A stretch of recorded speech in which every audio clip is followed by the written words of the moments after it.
people, welcome back to my channel. My name's Maya. If you've never been here before, then welcome. Hit that subscribe button down below. I post every week and I also have a blog. Make sure you check that out if you haven't done that already. So for today's video, when you guys are watching this, I will be turning 20 tomorrow. So what I wanted to do was give you guys the 20 best lessons that I've learned before turning 20.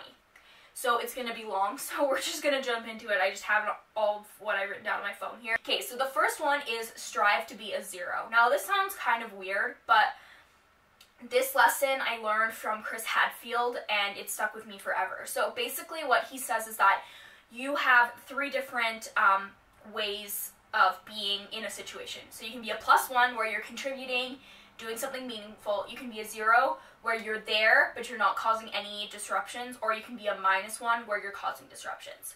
And so what he says is that sometimes you can go into a situation and think that you're going to be a +1, but you end up being a -1 because your information is wrong or you can't contribute properly or things like that.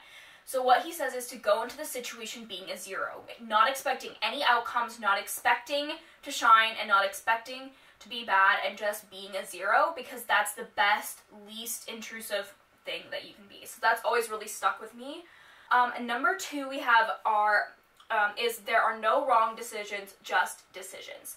So it's a regularly told story on here that I dropped out of college in my first year, about 2 weeks in, because I was having bad anxiety and depression out there, and I came home. And I think what I learned the most from that was that you're never making a wrong decision. There's just a decision, and then if that decision goes wrong, you make another decision. So it's never the wrong choice to quit your job. It's never the wrong choice to take a different degree, to meet a new person, to break up with a guy, to anything like that, because you're human and life gives you different challenges. So you just need to respond to this one, and then whatever happens from that, you respond again, and you just keep responding. You're never having the wrong response. Alright, so my camera decided to film this entire next part out of focus, so we're here refilming it, and the lighting's bad because it's also at night, so I apologize, but here we are. Lesson number 3 is everyone and everything comes into your life for a reason. So what I mean by this is any experience that you have and any person that you meet has been put there to serve you in your life, or for you to serve them. So if you're working a job you don't like, or you meet somebody you don't like, or your boss is awful, or whatever, they're all there to teach you a lesson, and you're in that position to learn a lesson. Sorry, I'm trying to move this shadow. Okay. And so that's a really good way to think about things when you're not happy somewhere, is that what can I learn from this? What am I trying to be taught here? And then you will be able to come to terms better with why you're there, how long you're there, etc. It's really important to know that you're going to learn things wherever you are and from whoever you meet. And if they leave your life, it's likely because they've taught you what they needed to teach you. Number 4 is choosing happiness overall. And this can be really difficult because you don't want to be considered selfish or like only thinking of yourself, but in reality you're the only person you can control. You can't control what other people do, and so you can only do what's best for yourself. And I think this is really important when it comes to trying to make a decision, is that you need to think about your happiness. So you can't be worried about what your boss is going to think, or your coworkers, your family, anything like that, because you can't control their feelings, but you can control yours, and if you're going to be happy, that's what you have to do. Number 5 is it's about who you know. And when I was younger, I used to hate this statement because I felt like I didn't like the idea that somebody could work super hard and then lose the position to somebody who just knows someone involved. But as I've worked and met people, I've realized that it is really important to use the connections that you have, whether that's your parents know somebody or your direct family members or anything like that. Even if they can connect you to somebody to talk to about something, like these people are gonna be connections for you that can get you to where you want to go. And it's not actually cheating the system, because everyone does it, and it's just gonna give you that fair chance with anyone else. Number 6 is it's okay to change your mind. So I'm gonna lay this out here for you guys, but when I was in grade 10, so that's my first year of high school, I wanted to be in business. Then I wanted to do sports journalism, then I wanted to do journalism, and then I ended up getting accepted to the school that I chose to go to for history, came home, studied in open studies for a semester, and now I'm in public relations with a minor in sports and recreation. And so as you can see from that, I thought I knew what I wanted to do for a long time, and they were all different things, and now I'm here, and this is what I'm doing, and it might not be what I finish with, but it's what I'm happy with right now. And it's important to know that it's okay if you don't stick with your first choice, because I would be miserable right now if I was in business taking like freaking economics or math or something like that. And I'm really happy with where I am and who I've met and the courses I'm taking and the relationships I've made.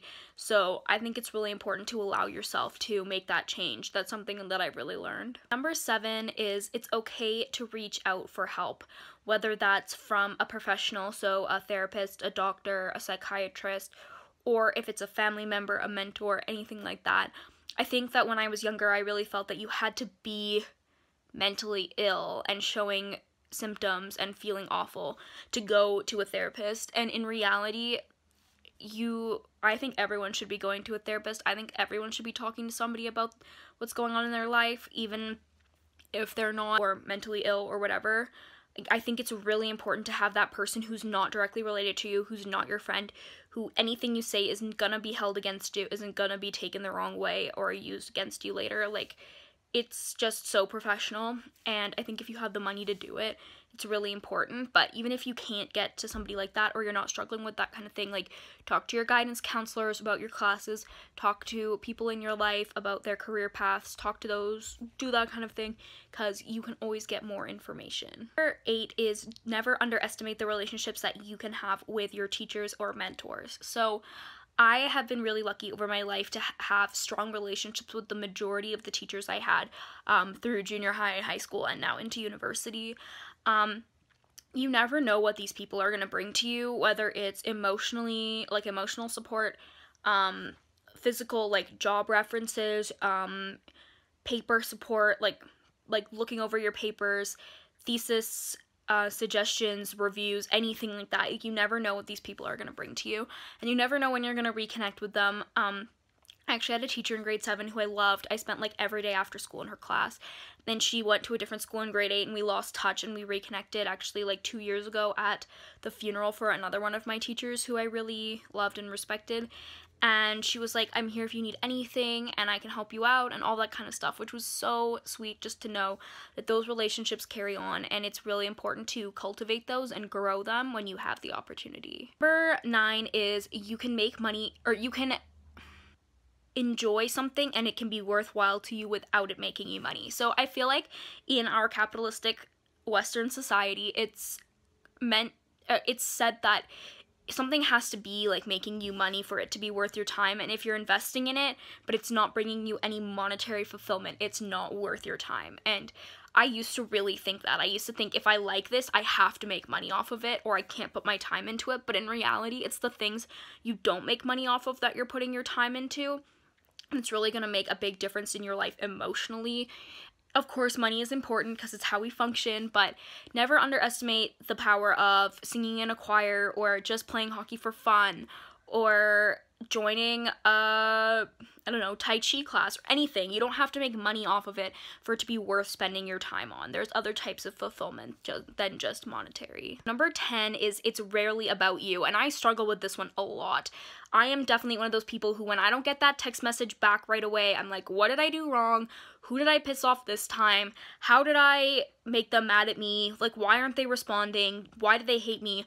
But what I've come to learn is that that's really not the case, and we're all thinking about ourselves so much that we're never really thinking about other people that much. And when you're thinking like, oh my gosh, like they're not texting me back, they're thinking like, oh my gosh, I have so many other things I have to do, like all this other stuff. You never know what that person's going through. You never know what's going on in their life. If you don't get that email back right away, it's not because they don't like you, it's not because they don't care, but it's likely because they didn't see it, or they're super busy, or they meant to respond and they didn't. I am such a culprit for that.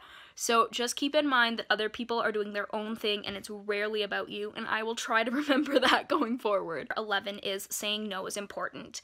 And again, like I said earlier, I think that this society really prides itself on being busy, and I definitely buy into that. I'm all about being like, can't, I'm busy, filling up my schedule, always having things to do, always being able to get something done. But there are times in your life where you need to sit down and evaluate whether or not you can take this on, and it can be hard to say no when you're striving and you're being that like hard hustle girl boss kind of thing, but sometimes you just have to do what's best for you.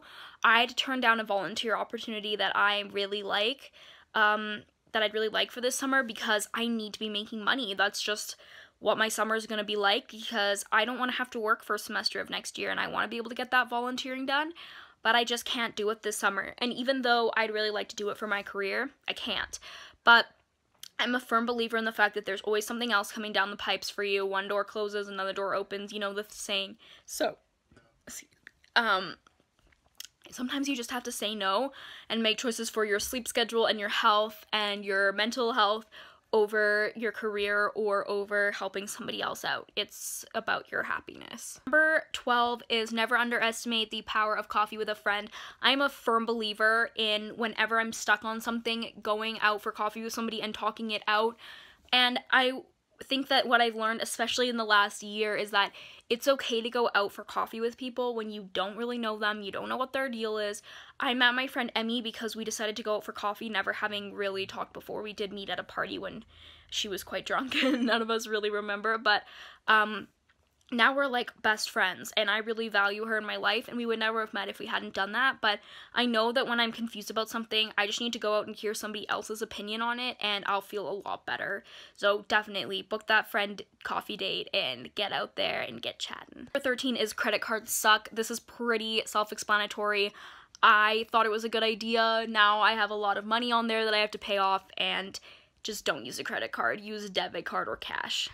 That's all. So number 14 is friends can serve different purposes. And what I mean by this is, when we were younger and we were in junior high and high school, it was like the BFF mentality. And I always felt like, but I have all these different friends that I like vibe with on different levels. And what I have come to realize is that as you grow up, you need different friends for different things. So you've got your friends you go out and party with, you've got your friends that you study with, your friends that you go to the movies with, you play video games with, you play hockey with. You have all of these different friends in your life, and it's okay if they don't serve that one, or they serve the all-encompassing purpose. If they serve one purpose, they're worth being in your life, they're there to teach you something, and you serve a purpose in their life as well. That's all that matters. You don't have to have that BFF, that be-all and end-all friend. And if you don't have it, don't feel like you don't have any friends, because sometimes people are just better at other things than others. Alright, so number 15 is planning is really important. I've been always a fan of planning, but I think once you get into high school and university, like, you really need to be writing stuff down. You guys know from my channel that I'm a huge believer in the bullet journal method, but also having a planner, and this is just something that's like, you can't go without it. Like, invest on your phone or on paper, or both, or in a bullet journal, or all three, like me. You just need to know what's going on, because it'll make you feel a lot better. Number 16 is leaving things is okay, and it's not gonna be as bad as you think that it is, and you can feel really upset when you're leaving something, and that's totally fine, but know that that feeling is gonna pass and that you're gonna be okay. And I've left a lot of things lately that I've been really invested in at first, and then they're just not what I want them to be, and that's totally fine, and you can do that for yourself, and don't be afraid to leave. 17 is exercise is really important. So I've always been an athletic kid. I've always played sports, and I've always been outside and all that stuff. Both my brother and I have. But one thing that's really important is that you're maintaining that throughout your life. I can really tell when I am not working out enough and not getting out, and it's super obvious to me in both my physical and my mental health. So find that thing that's going to get you out of the house and is going to let you be active, whether it's a running group or a yoga class or just going to the gym or anything like that. It's really important, and we sometimes forget that. Number 18 is it's okay to reward yourself with little things when you're feeling uncomfortable. So this can be anything from a chocolate bar at the end of a study session that you don't want to do, to treating yourself to dinner after something you're terrified of, or anything like that, it's important to give yourself that little thing to look forward to. And I don't think that you should always eat chocolate after you study or always take yourself out for dinner after work or anything like that, but I think when you're really dreading something, it's nice to have that thing afterwards. When I first started therapy, I started I would always go out for coffee after, so that I felt like I had that thing to look forward to even when I really didn't want to be there. And then as time went on, I started to enjoy it more, and I don't need to take myself out anymore, but it's just that thing to really, give you that support early on. Nothing is really as awful as it seems. So I can be quite pessimistic at times and really dread things, but really when it comes down to it, that event or that conversation is never as bad as you think that it's gonna be. And even if it feels that way in the moment, you are going to feel better for it. So I encourage you to do the thing, and just know that you're going to be better off for it, and it will never be as awful as you think. Alright, and lastly is number 20, which is family is very important. So I think when we're younger, we often try to spend less time with our families and feel like our family's not cool, or it's not cool to spend time with them. But what I have really learned is that your family will be there for you, and if you're not getting along well with your family, then in this case, it could be like your group of friends that you consider family, anything like that. But I know that those people are always going to be there for me, and I want to spend time with them, and I really value the time that I do spend with them, whether it's going to sporting events with my dad, or driving around and getting groceries with my mom, or grabbing lunch with her, anything like that. We're a pretty close-knit family, and so it's just really, I have to always remind myself that these people are going to be there for you, and it's important to spend time with them while you can, and that they're going to be always around, and it's really important to cherish that time with them. So that is all for this video. I hope that you guys enjoyed. Leave your comments down below of things that you've learned that you think we could all benefit from, and I will be back next week with my birthday vlog. Bye!